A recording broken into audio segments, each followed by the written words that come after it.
तो मूवी की स्टार्टिंग में हम एक किलर को देखते हैं जिसका नाम चोय होता है और वो एक आदमी को बीच सड़क में ही मार देता है। तभी यहाँ पर सीन शिफ्ट होता है और हम एक लड़के को देखते हैं जिसका नाम जेसन होता है, जो कि इस वक्त खुद को फांसी लगाने की कोशिश कर रहा होता है। तभी वहाँ पर उसकी मकान मालकिन आकर उसे घर का किराया मांगने लगती है। यहाँ पर हमें पता चलता है असल में जेसन ने पिछले 6 महीनों से घर का किराया नहीं दिया था। यहाँ पर घर की हालत को देखकर मकान मालकिन उसे खूब सुनाती है, जिससे अब जेसन तय करता है कि वो मरने से पहले अपने घर की साफ सफाई करेगा और उसके बाद नहा धोकर साफ सुथरा होकर मरेगा। असल में जेसन एक फेमस एक्टर बनना चाहता है, लेकिन उसकी झाटू जैसी एक्टिंग के चलते उसे कोई भी काम नहीं देता। जेसन नहाने के लिए पब्लिक बाथरूम में जाता है, जहाँ पर वो चोय को देखता है जो कि अग्नि के बाद अपने हाथों को धो रहा था। जेसन चोय की घड़ी को देखकर सोचता है, अरे ये तो मालदार पार्टी है, काश में भी इतना अमीर होता। चोय जब नहाने जा रहा होता है तब उसका पैर साबुन पर पड़ता है, जिस वजह से वो फिसल के सिर के बल उल्टा गिरता है और वो बेहोश हो जाता है। यहाँ पर जेसन के मन में लालच आ जाती है। उसने छुपके से अपनी लॉकर की चाबी चोय के लॉकर की चाबी के साथ बदल दी और उसके पास उसने अपना सामान रख दिया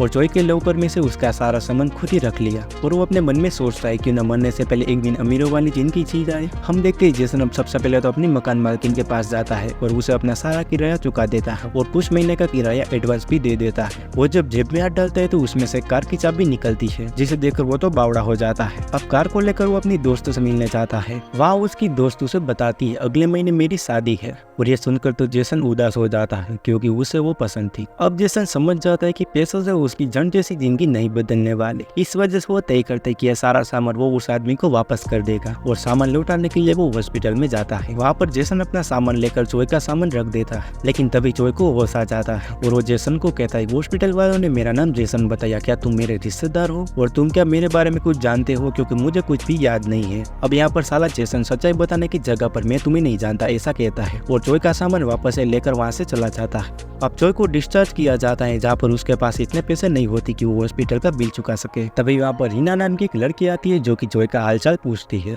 और वो उसे बताती है वो ही उसे हॉस्पिटल में लाई थी। अब चोय रीना को कहता है तुम क्या मुझे कुछ पैसे उधार दे सकती हो, मैं घर जाकर तुम्हें पैसे वापस कर दूंगा। यहाँ पर हम देखते हैं रीना चोय के हॉस्पिटल का बिल भर देती है और चोय के साथ ही उसके घर जाती है ताकि चोय उसके पैसे लेकर भाग न जाए। रीना चोय से उसकी उम्र पूछती है, लेकिन चोय को तो कहाँ मालूम था, जिस वजह से वो अपने डॉक्यूमेंट में देखकर उसे कहता है मैं 32 साल का। जिसे सुनकर रिया कहती है फिर तो हम एक ही उम्र के हैं, लेकिन चोय की शक्ल को देखकर कोई भी नहीं मानेगा कि ये 32 साल का है। इधर जेसन सोच रहा होता है कि उसकी किस्मत तो उस पर मेहरबान है। अब जेसन चोय के घर जाता है, जहाँ पर वो देखता है उसका अपार्टमेंट तो बहुत ही बड़ा है और उधर बेचारा चोय जब अपने घर पहुंचता है जो कि जेसन का था, तो वहाँ के कबाड़ खाने जैसी हालत को देखकर रीना समझ जाती है कि उसके पैसे तो मिलने से रहे। यहाँ पर चोय भी अपना घर देखकर चौंक जाता है। जब वो टूटी हुई रस्सी को देखता है तो वो सोचता है कि शायद वो खुद को फांसी देने वाला था, लेकिन मैं भला ऐसा क्यों करूंगा। उधर जब जेसन टीवी चालू करता है तो उसमें सीसीटीवी चलने लगता है, जिसमें एक लड़की योगा कर रही होती है जिसका नाम युंजू होता है। वो चैनल बदलता है तो सब में यही दिखाई देता है, तो वो उसे ही देखने लगता है। उधर हम बेचारे चोय को देखते हैं जो कि अपने बारे में जानने के लिए पड़ोसी के पास जाता है, लेकिन उसे सेल्समैन समझ के सब उसे भगा देते हैं। तभी चोय वहाँ से गुजर रहे एक आदमी को पूछता है क्या तुम मुझे जानते हो, मैं कौन हूँ। लेकिन वो आदमी बिना बात के ही अकड़ने लगता है,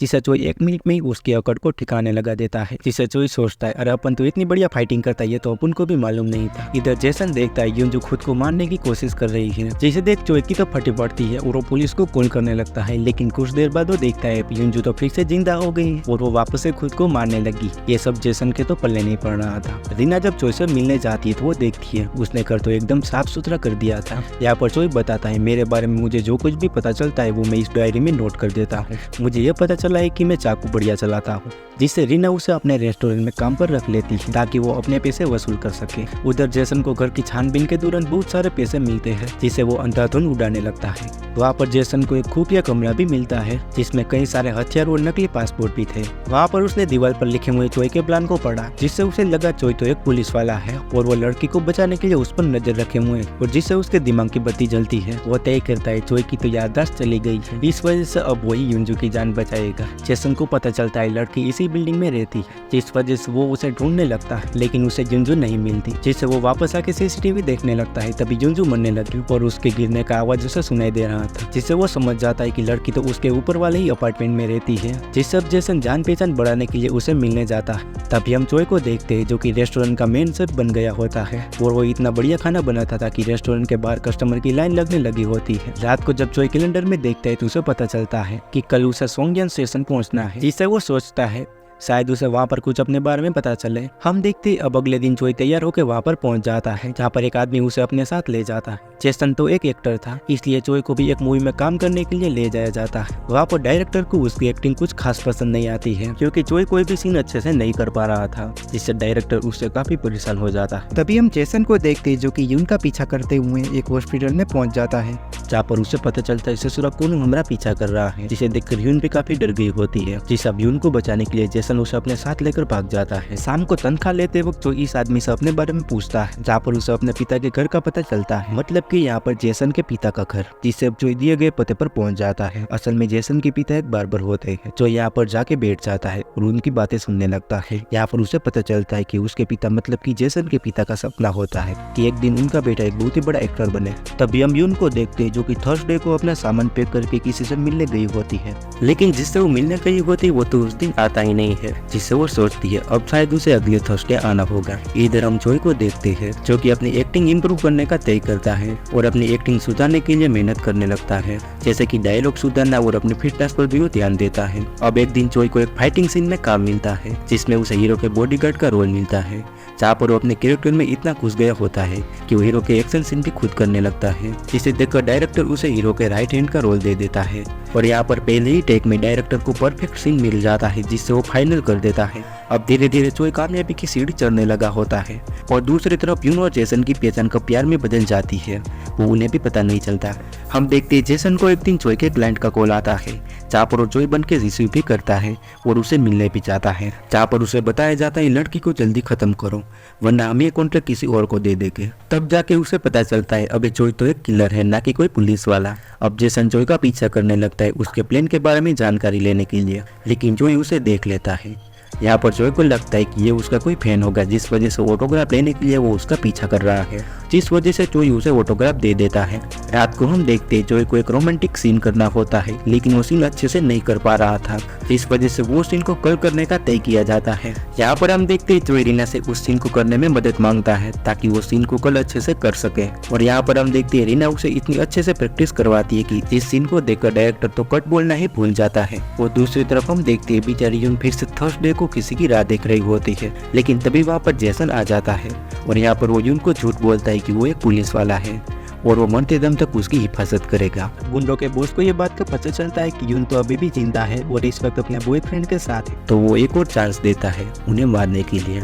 यहाँ पर हम देखते हैं यून अपने बॉयफ्रेंड के साथ रह रही होती है, जिस वजह से बॉस उसके बॉयफ्रेंड को भी मारने के लिए कहता है, जिससे सभी आदमी एक एक किलर को मैसेज करते हैं। यहाँ पर हमें पता चलता है जोई का नेटवर्क तो काफी स्ट्रॉन्ग होता है और सारे मैसेज उसके ही फोन में आते हैं। तभी हम जोई को देखते हैं जो कि रीना की फैमिली के साथ पिकनिक में गया होता है, जहाँ से लौटते वक्त उसे सब कुछ याद आ जाता है और वहाँ से तुरंत ही अपने घर जाता है, जहाँ पर उसे यून को मारने के नए कॉन्ट्रैक्ट का पता चलता है। उसे सीसीटीवी में देखकर पता चलता है कि यून और जेसन कहीं बाहर जा रहा है, जिसका पीछा करते हुए उनके पास पहुंच जाता है, जिसे देखकर जेसन यून को भागने के लिए कहता है। यहाँ पर हम देखते हैं जो यून को बताता है उन लोगों ने अब तुम्हारे साथ जेसन को भी मारने के लिए कॉन्ट्रैक्ट दे दिया है। यहाँ पर हम देखते अब जोई जेसन को सब कुछ समझाता है। असल में जोई सिर्फ नाम का किलर था। जोई को जिन्हें मारने का कॉन्ट्रैक्ट मिलता था वो उनके साथ एक नया कॉन्ट्रैक्ट बनाता था और उनकी फेक डेथ प्लान करता था, ताकि कॉन्ट्रैक्ट देने वाले को लगे कि वो इंसान सच में मर गया है और कॉन्ट्रैक्ट के पैसे वो दोनों बांट लेते थे। और यून के साथ भी कुछ ऐसा ही था, जिस वजह से वो मरने की प्रैक्टिस करती थी, लेकिन जोई की याददाश्त जाने की वजह से उनका प्लान चौपट हो गया और अब उन्हें देश छोड़ना पड़ेगा। यहाँ पर हम देखते यून जेसन को अपने साथ चलने को कहती है, क्योंकि उसकी भी तो जान को खतरा था, लेकिन जेसन कहता है वैसे भी मैं तो मरने ही वाला था क्योंकि मेरे आगे पीछे कोई भी नहीं है। लेकिन यहाँ पर जोई उसे कहता है मैं तुम्हारे पिता से मिला था जो कि तुम्हें बड़ा एक्टर बनता देखना चाहते हैं, जिस वजह से तुम्हें जिंदा रहना होगा। अब यहाँ पर हम देखते हैं जोई कॉन्ट्रैक्टर को कॉल करता है और उन्हें कहता है तुम्हारा काम कल हो जाएगा। फिर हम जोई को देखते हैं जो कि जेसन और यून के साथ मिलकर नया प्लान बनाता है। जोई रीना के पास जाके उसे कहता है वो अब एक्टिंग नहीं करेगा क्योंकि उसे सब कुछ याद आ गया है। तभी रीना देखती है जोई के पास तो इतनी महंगी कार कहाँ से आई होगी और उसका पीछा करती है। दूसरी तरफ हम कॉन्ट्रैक्टर को देखते हैं जो कि उनकी राह देख रहे थे। तभी हम देखते हैं वहाँ पर जेसन यून को लेकर आता है और वो उसे चाकू मार देता है और यून भी मरने की एक्टिंग करती है। तभी हम देखते हैं वहाँ पर जोई आ जाता है जो कि जेसन जेसन को पीटने की एक्टिंग करने लगता है। तभी हम देखते हैं वहाँ पर रीना आ जाती है, जिसे उनके प्लेन की लग जाती है। अब हम देखते हैं तो ये रीना को साइड में ले जाकर उसे समझाने लगता है और उसे वहाँ से जाने को कहता है, लेकिन रीना कुछ भी समझ नहीं रही थी। तभी हम देखते हैं तो इशारा करके जेसन को चाकू मारने के लिए कहता है,